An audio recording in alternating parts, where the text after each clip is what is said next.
7. It was a bitter winter. The stormy weather was followed by sleet and snow, and then by a hard frost which did not break well into February.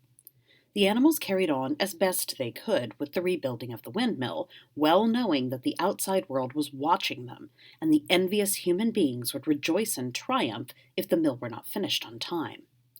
Out of spite, the human beings pretended not to believe that it was Snowball who had destroyed the windmill. They said it had fallen down because the walls were too thin.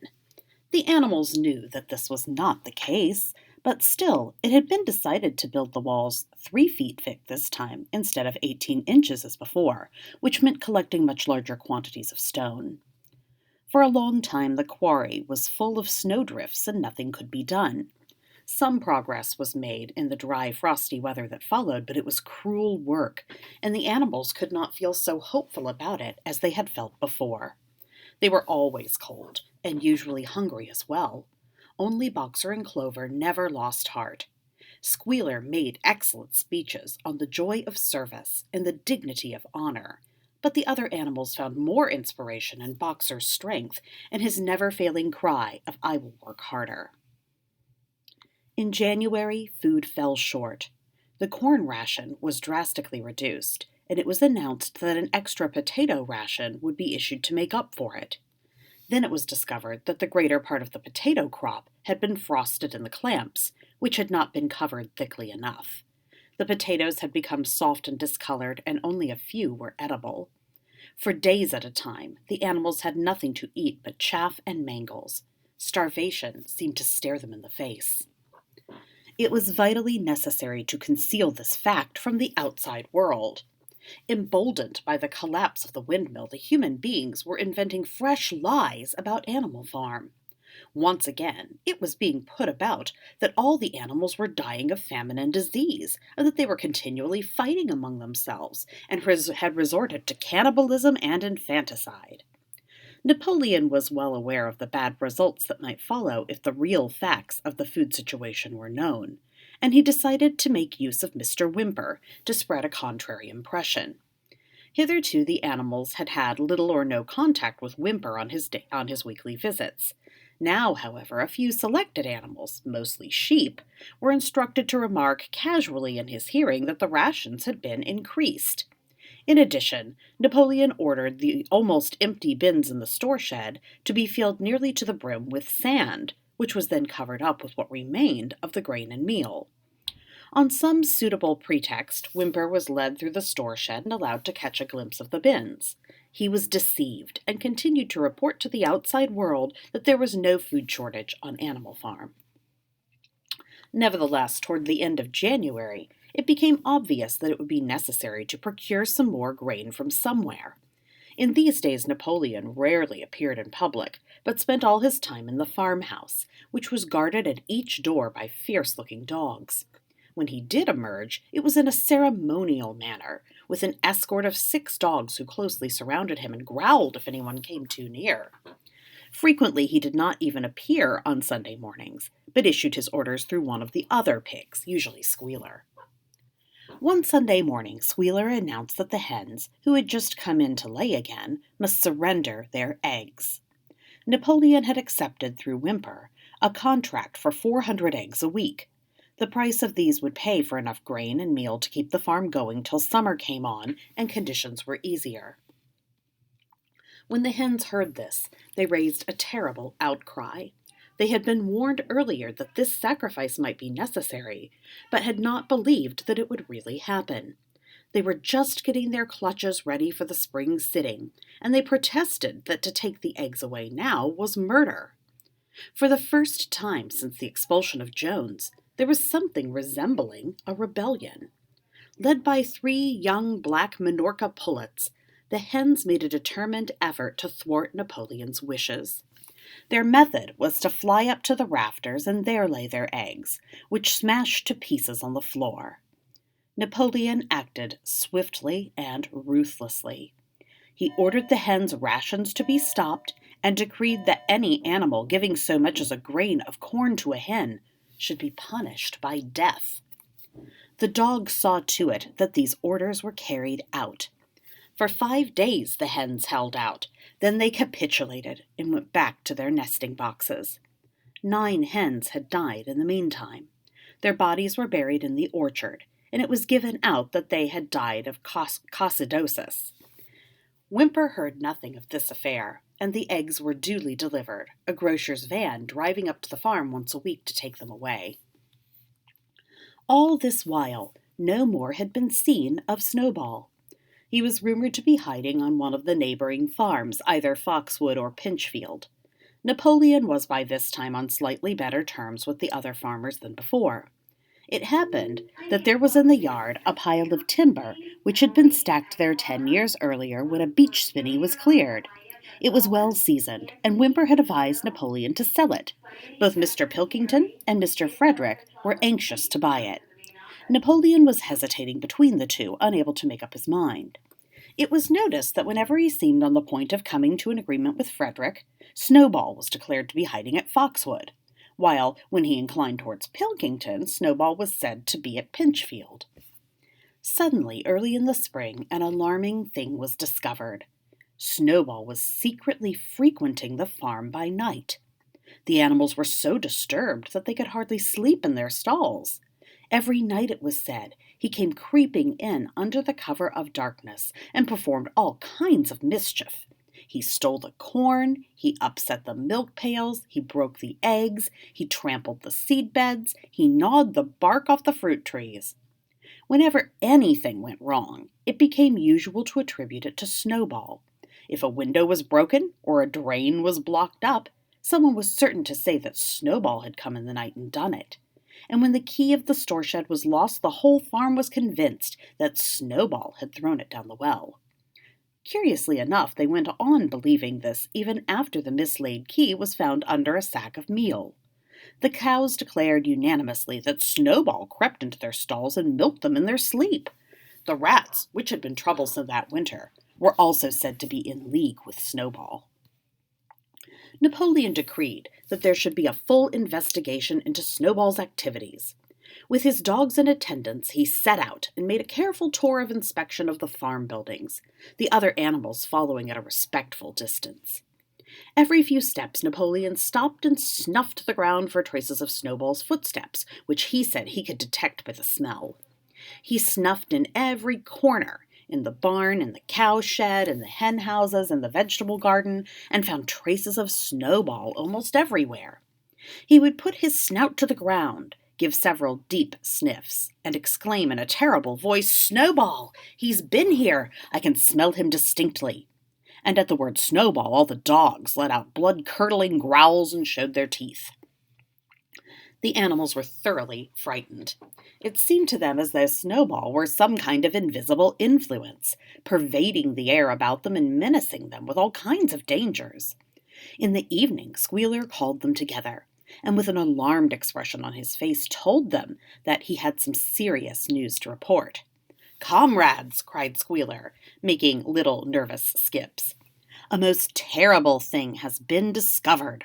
Snowball has sold himself to Frederick of Pinchfield Farm, who is even now plotting to attack us and take our farm away from us.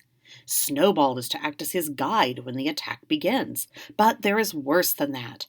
We had thought that Snowball's rebellion was caused simply by his vanity and ambition, but we were wrong, comrades. Do you know what the real reason was? Snowball was in league with Jones from the very start. He was Jones's secret agent all the time. It has been proved by documents which he left behind him, and which we have only just discovered.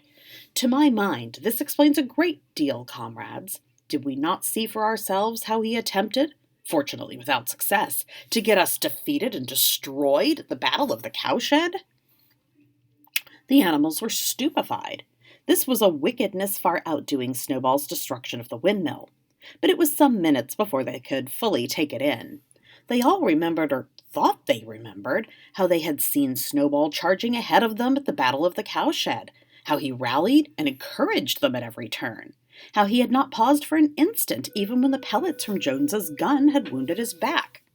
At first it was a little difficult to see how this fitted in with his being on Jones's side. Even Boxer, who seldom asked questions, was puzzled. He lay down, tucked his forehoofs beneath him, shut his eyes, and with a hard effort managed to formulate his thoughts. "I do not believe that," he said. "Snowball fought bravely at the Battle of the Cowshed. I saw him myself. Did we not give him Animal Hero First Class immediately afterwards? That was our mistake, comrade, for we know now, it is all written down in the secret documents that we found, that in reality he was trying to lure us to our doom." "But he was wounded," said Boxer. "We all saw him running with blood." "That was part of the arrangement," cried Squealer. "Jones's shot only grazed him. I could show you this in his own writing, if you were able to read it. The plot was for Snowball, at the critical moment, to give the signal for flight and leave the field to the enemy, and he very nearly succeeded. I will even say, comrades, he would have succeeded if it had not been for our heroic leader, Comrade Napoleon. Do you not remember how, just at the moment when Jones and his men had got inside the yard, Snowball suddenly turned and fled, and many animals followed him? And do you not remember, too, that it was just at that moment when panic was spreading and all seemed lost, that Comrade Napoleon sprang forward with a cry of "Death to humanity!" and sank his teeth into Jones's leg? Surely you remember that, comrades!" exclaimed Squealer, frisking from side to side. Now, when Squealer described the scene so graphically, it seemed to the animals that they did remember it. At any rate, they remembered that at the critical moment of the battle, Snowball had turned to flee. But Boxer was still a little uneasy. "I do not believe that Snowball was a traitor at the beginning," he said finally. "What he has done since is different, but I believe that at the Battle of the Cowshed he was a good comrade." "Our leader, Comrade Napoleon," announced Squealer, speaking very slowly and firmly, "has stated categorically, comrade, that Snowball was Jones's agent from the very beginning. Yes, and from long before the rebellion was ever thought of." "Ah, that is different," said Boxer. "If Comrade Napoleon says it, it must be right." "That is the true spirit, comrade," cried Squealer. But it was noticed that he cast a very ugly look at Boxer with his little twinkling eyes. He turned to go, then paused and added impressively, "I warn every animal on this farm to keep his eyes very wide open, for we have reason to think that some of Snowball's secret agents are lurking among us at this moment." 4 days later in the afternoon, Napoleon ordered all the animals to assemble in the yard. When they were all gathered together, Napoleon emerged from the farmhouse, wearing both his medals, for he had recently awarded himself Animal Hero First Class and Animal Hero Second Class, with his 9 dogs frisking round him and uttering growls that sent shivers down all the animals' spines. They all cowered silently in their places, seeming to know in advance that some terrible thing was about to happen. Napoleon stood sternly surveying his audience. Then he uttered a high-pitched whimper. Immediately, the dogs bounded forward, seized 4 of the pigs by the ear and dragged them, squealing with pain and terror, to Napoleon's feet. The pigs' ears were bleeding.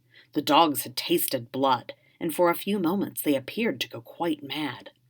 To the amazement of everybody, 3 of them flung themselves upon Boxer. Boxer saw them coming and put out his great hoof, caught a dog in midair and pinned him to the ground. The dog shrieked for mercy, and the other 2 fled with their tails between their legs. Boxer looked at Napoleon to know whether he should crush the dog to death or let it go. Napoleon appeared to change countenance, and sharply ordered Boxer to let the dog go, whereat Boxer lifted his hoof, and the dog slunk away, bruised and howling. Presently the tumult died down. The 4 pigs waited, trembling, with guilt written on every line of their countenances. Napoleon now called upon them to confess their crimes. They were the same 4 pigs as had protested when Napoleon abolished the Sunday meetings. Without any further prompting, they confessed that they had been secretly in touch with Snowball ever since his expulsion, that they had collaborated with him in destroying the Windmill, and they had entered into an agreement with him to hand over Animal Farm to Mr. Frederick. They added that Snowball had privately admitted to them that he had been Jones's secret agent for years past. When they had finished their confession, the dogs promptly tore their throats out, and in a terrible voice, Napoleon demanded whether any other animal had anything to confess. 3 hens who had been ringleaders in the attempted rebellion over the eggs now came forward and stated that Snowball had appeared to them in a dream and incited them to disobey Napoleon's orders. They, too, were slaughtered. Then a goose came forward and confessed to having secreted 6 ears of corn during last year's harvest and eaten them in the night. Then a sheep confessed to having urinated in the drinking pool, urged to do this, so said, by Snowball. And 2 other sheep confessed to having murdered an old ram, an especially devoted follower of Napoleon, by chasing him round and round a bonfire when he was suffering from a cough. They were all slain on the spot. And so the tale of confessions and executions went on until there was a pile of corpses lying before Napoleon's feet, and the air was heavy with the smell of blood, which had been unknown there since the expulsion of Jones. When it was all over, the remaining animals, except for the pigs and dogs, crept away in a body. They were shaken and miserable. They did not know which was more shocking, the treachery of the animals who had leagued themselves with Snowball, or the cruel retribution they had just witnessed. In the old days, there had been often scenes of bloodshed equally terrible, but it seemed to all of them that now it was far worse that it was happening among themselves. Since Jones had left the farm until today, no animal had killed another animal. Not even a rat had been killed. They had made their way onto the little knoll where the half-finished woodmill stood, and with one accord they all lay down as though huddling together for warmth. Clover, Muriel, Benjamin, the cows, the sheep, and a whole flock of geese and hens, everyone indeed except the cat, who had suddenly disappeared just before Napoleon ordered the animals to assemble. For some time nobody spoke. Only Boxer remained on his feet. He fidgeted to and fro, swishing his long black tail against his sides, and occasionally uttering a little whinny of surprise. Finally he said, "I do not understand it. I would not have believed that such things could happen on our farm. It must be due to some fault in ourselves. The solution, as I see it, is to work harder. From now onwards, I shall get up a full hour earlier in the mornings." And as he moved off at his lumbering trot and made for the quarry. Having got there, he collected 2 successive loads of stone and dragged them down to the windmill before retiring for the night. The animals huddled about Clover, not speaking. The knoll where they were lying gave them a wide prospect across the countryside. Most of Animal Farm was within their view. The long pasture stretching down to the main road, the hayfield, the spinney, the drinking pool, the plowed fields where the young wheat was thick and green, and the red roofs of the farm buildings, and the smoke curling from the chimneys. It was a clear spring evening. The grass and the bursting hedges were gilded by the level rays of the sun. Never had the farm, with a kind of surprise they remembered that it was their own farm, every inch of it their own property, appeared to the animals so desirable a place. As Clover looked down the hillside, her eyes filled with tears. If she could have spoken her thoughts, it would have been to say that this was not what they had aimed at when they had set themselves years ago to work for the overthrow of the human race.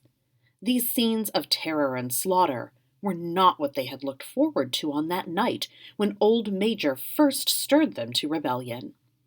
If she herself had any picture of the future, it had been of a society of animals set free from hunger and the whip, all equal, each working according to his capacity, the strong protecting the weak, as she had protected the lost brood of ducklings with her foreleg on the night of Major's speech. Instead, she did not know why, they had come to a time when no one dared speak his mind, when fierce growling dogs roamed everywhere, and when you had to watch your comrades torn to pieces after confessing to shocking crimes. There was no thought of rebellion or disobedience in her mind. She knew that even as things were, they were far better than they had been in the days of Jones, and that before all else it was needful to prevent the return of human beings. Whatever happened, she would remain faithful, work hard, carry out the orders that were given to her, and accept the leadership of Napoleon. But still, it was not for this that she and all the other animals had hoped and toiled. It was not for this that they had built the windmill and faced the bullets of Jones's gun. Such were her thoughts, though she lacked the words to express them. At last, feeling this to be in some way a substitute for the words she was unable to find, she began to sing Beasts of England. The other animals sitting round her took it up, and they sang it 3 times over, very tunefully, but slowly and mournfully, in a way they had never sung it before.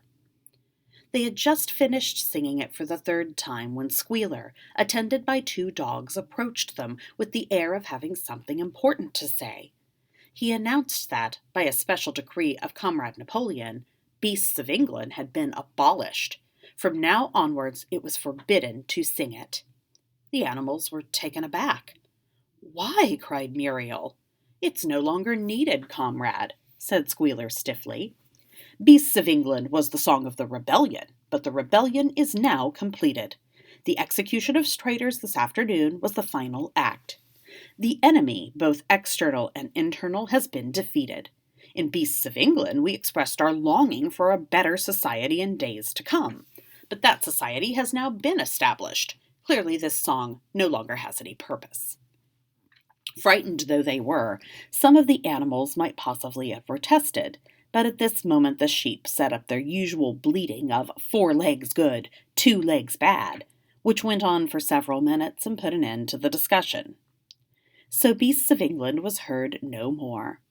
In its place Minimus the poet had composed another song, which began, Animal farm, never through me shall thou come to harm.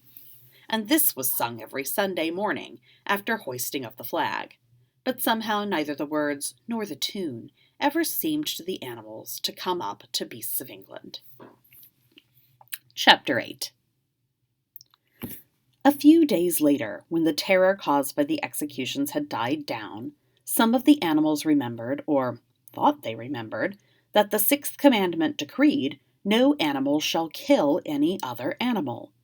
And though no one cared to mention it in the hearing of the pigs or the dogs, it was felt that the killings which had taken place did not square with this.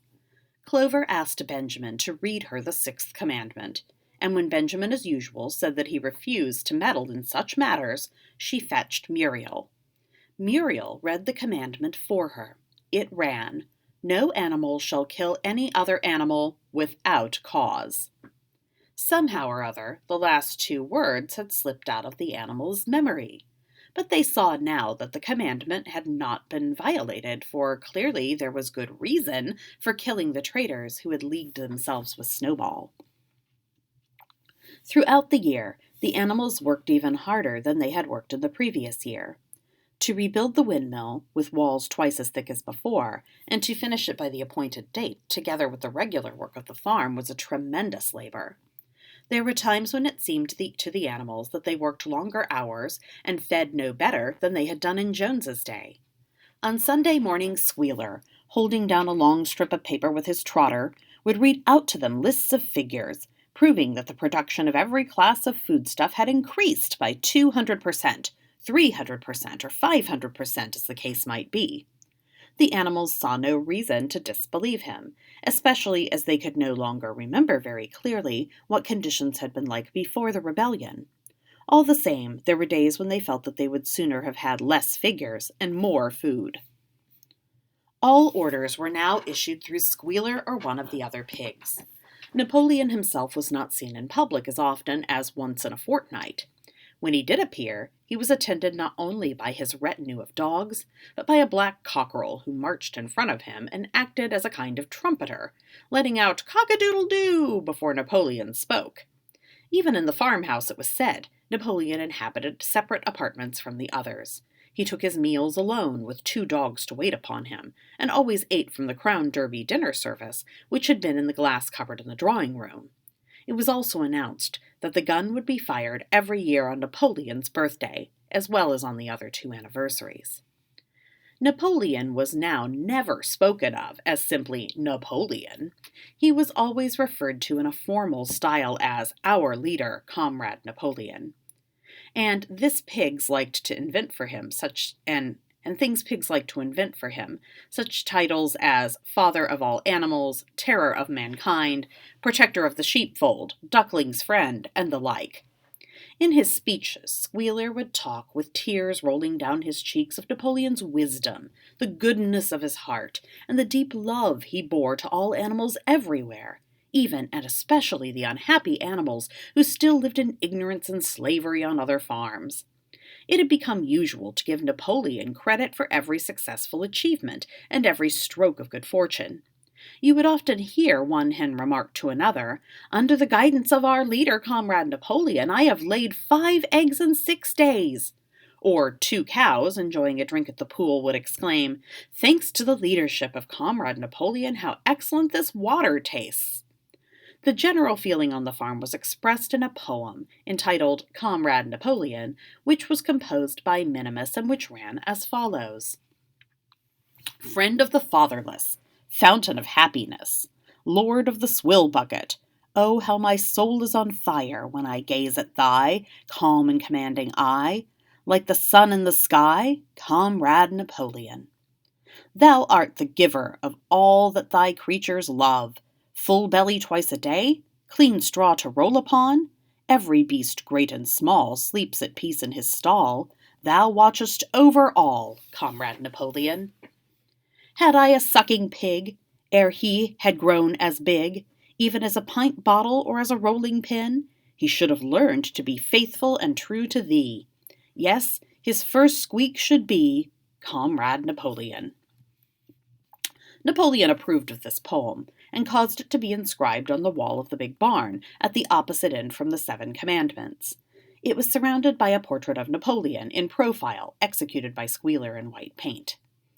Meanwhile, through the agency of Whymper, Napoleon was engaged in complicated negotiations with Frederick and Pilkington.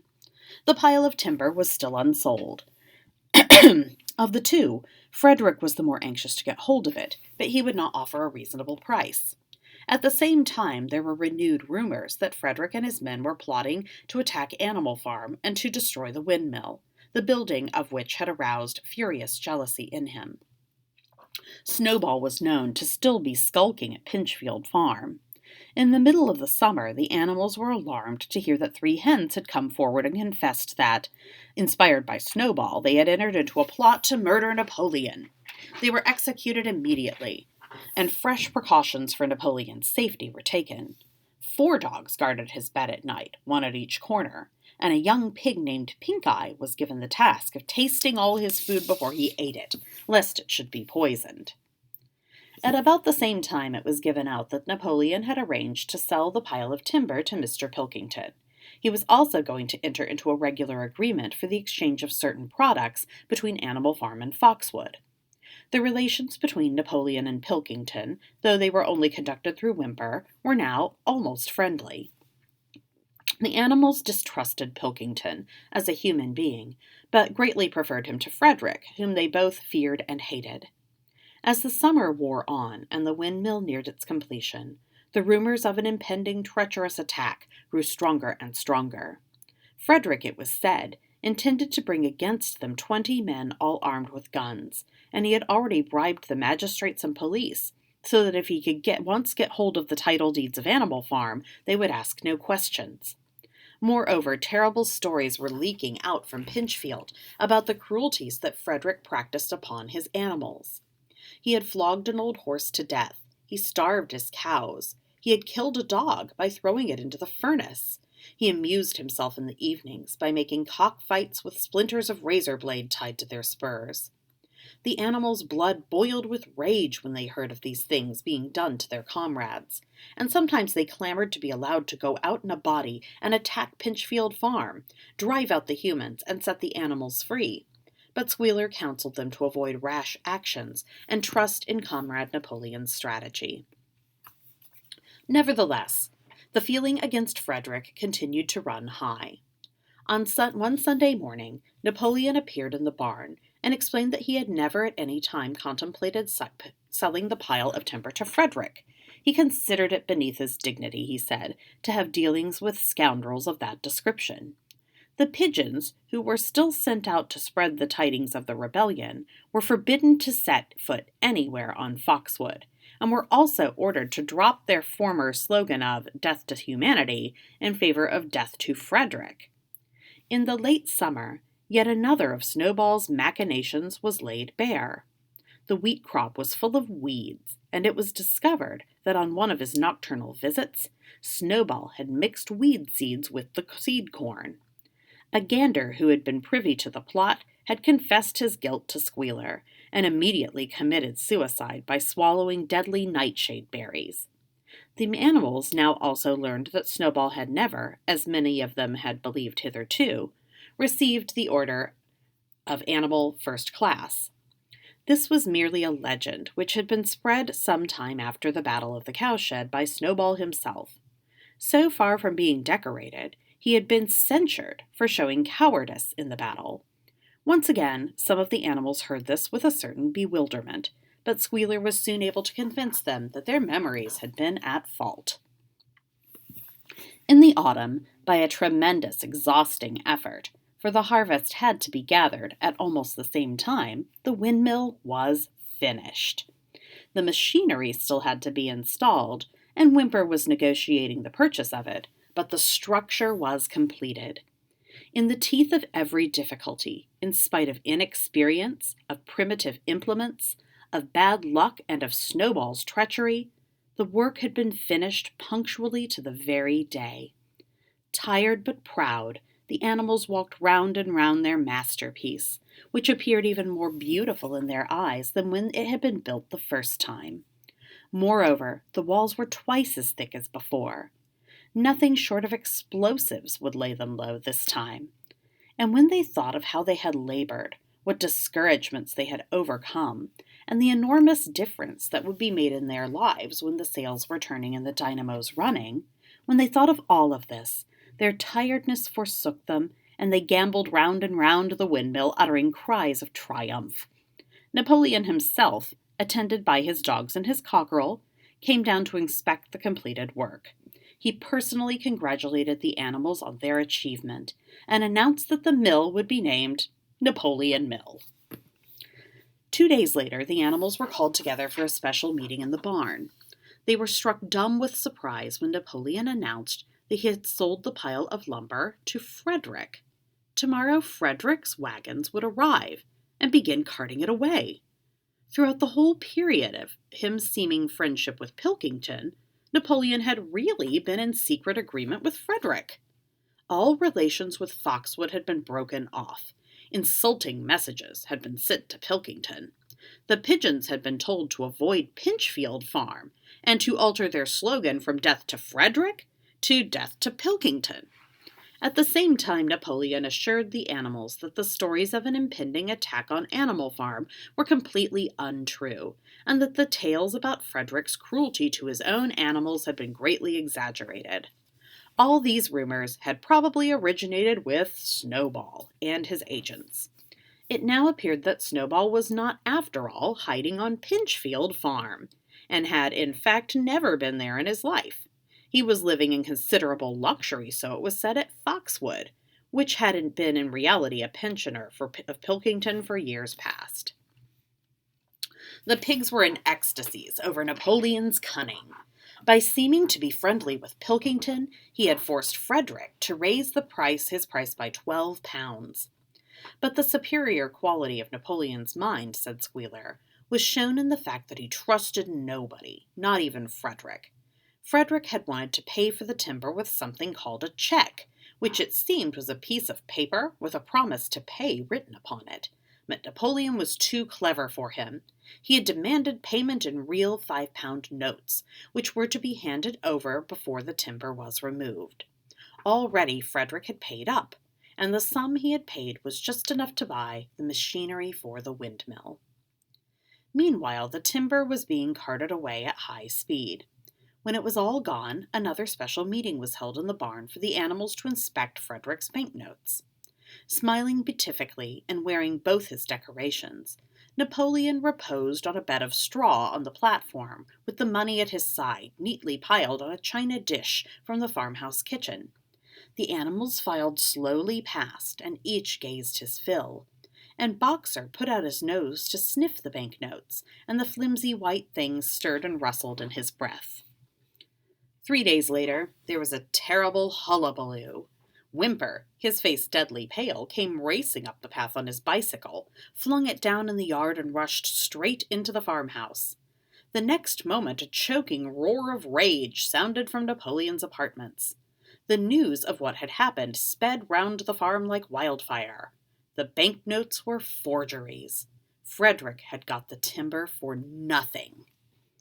Napoleon called the animals together immediately, and in a terrible voice pronounced the death sentence upon Frederick. When captured, he said, Frederick should be boiled alive. At the same time, he warned them that after this treacherous deed, the worst was to be expected. Frederick and his men might make their long-expected attack at any moment. Sentinels were placed at all the approaches to the farm. In addition, 4 pigeons were sent to Foxwood with a conciliatory message, which it was hoped might re-establish good relations with Pilkington. The very next morning the attack came. The animals were at breakfast when the lookouts came racing in with the news that Frederick and his followers had already come through the 5-barred gate. Boldly enough the animals sallied forth to meet them, but this time they did not have the easy victory that they had had in the Battle of the Cowshed. There were 15 men, with half a dozen guns between them, and they opened fire as soon as they got within 50 yards. The animals could not face the terrible explosions and the stinging pellets, and in spite of the efforts of Napoleon and Boxer to rally them, they were soon driven back. A number of them were already wounded. They took refuge in the farm buildings and peeped cautiously out from chinks and knotholes. The whole of the big pasture, including the windmill, was in the hands of the enemy. For the moment, even Napoleon seemed at a loss. He paced up and down without a word, his tail rigid and twitching. Wistful glances were sent in the direction of Foxwood. If Pilkington and his men would help, the day might yet be won. But at this moment the 4 pigeons, who had been sent out on the day before, returned, one of them bearing a scrap of paper from Pilkington. On it was penciled the words, "Serves you right." Meanwhile, Frederick and his men had halted about the windmill. The animals watched them, and a murmur of dismay went around. 2 of the men had produced a crowbar and a sledgehammer. They were going to knock the windmill down. "Impossible," cried Napoleon. "We have built the walls far too thick for that. They could not dack it down in a week. Courage, comrades." But Benjamin was watching the movements of the men intently. The 2 with the hammer and the crowbar were drilling a hole near the base of the windmill. Slowly, and with an air almost of amusement, Benjamin nodded his long muzzle. "I thought so," he said. "Did you not see what they are doing? In another moment they are going to pack blasting powder into that hole." Terrified, the animals waited. It was impossible now to venture out of the shelter of the buildings. After a few minutes the men were seen to be running in all directions, and then there was a deafening roar.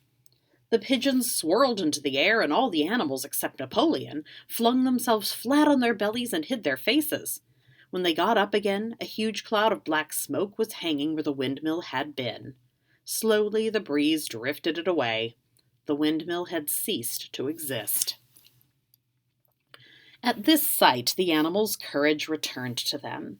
The fear and despair they had felt a moment earlier were drowned out in their rage against this vile, contemptible act. A mighty cry for vengeance went up, and without waiting for further orders, they charged forth in a body and made straight for the enemy. This time they did not heed the cruel pellets that swept over them like a hail. It was a savage, bitter battle. The men fired again and again, and when the animals got to close quarters, lashed out with their sticks and their heavy boots. A cow, 3 sheep, and 2 geese were killed, and nearly everyone was wounded. Even Napoleon, who was directing operations from the rear, had the tip of his tail clipped by a pellet. But the men did not go unscathed either. 3 of them had their heads broken by blows from Boxer's hooves. Another was gored in the belly by a cow's horn. Another had his trousers nearly torn off by Jessie and Bluebell. And when the 9 dogs of Napoleon's own bodyguard, whom he had instructed to make a detour under cover of the hedge, suddenly appeared on the men's flank, baying ferociously, panic overtook them. They saw that they were in danger of being surrounded. Frederick shouted to his men to get out while the going was good, and the next moment the cowardly enemy was running for dear life.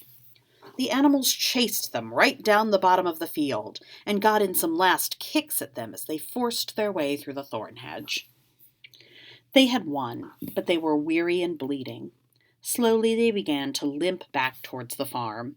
The sight of their dead comrades, stretched upon the grass, moved some of them to tears, and for a little while they halted in sorrowful silence at the place where the windmill had once stood.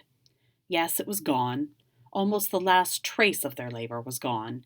Even the foundations were partially destroyed, and in rebuilding it they could not, this time as before, make use of the fallen stones. This time the stones had vanished too. The force of the explosion had flung them to distances of hundreds of yards. It was as though the windmill had never been. As they approached the farm, Squealer, who had unaccountably been absent during the fighting, came skipping towards them, whisking his tail and beaming with satisfaction. And the animals heard from the direction of the farm buildings the solemn booming of a gun. "What is that gun firing for?" said Boxer. "To celebrate our victory," cried Squealer.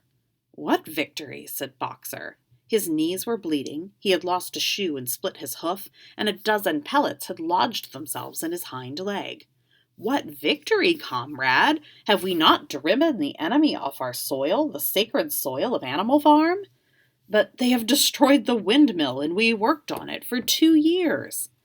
What matter? We will build another windmill. We'll build 6 windmills if we feel like it. You do not appreciate, comrade, the mighty thing that we have done. The enemy was an occupation of this very ground that we now stand upon. And now, thanks to the leadership of Comrade Napoleon, we have won every inch of it back again." "Then we have won back what we had before," said Boxer. "That is our victory," said Squealer. They limped into the yard. The pellets under the skin of Boxer's legs smarted painfully. He saw ahead of him the heavy labor of rebuilding the windmill from the foundations, and already in imagination he braced himself for the task. But for the first time it occurred to him that he was 11 years old, and perhaps his great muscles were not quite what they had once been.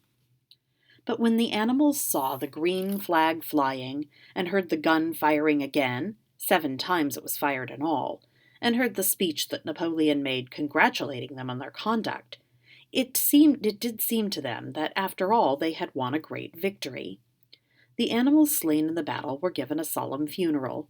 Boxer and Clover pulled the wagon which served as a hearse, and Napoleon himself walked at the head of the procession. 2 whole days were given over to celebrations. There were songs, speeches, and more firing of the gun, and a special gift of an apple was bestowed on every animal, with 2 ounces of corn for each bird and 3 biscuits for each dog.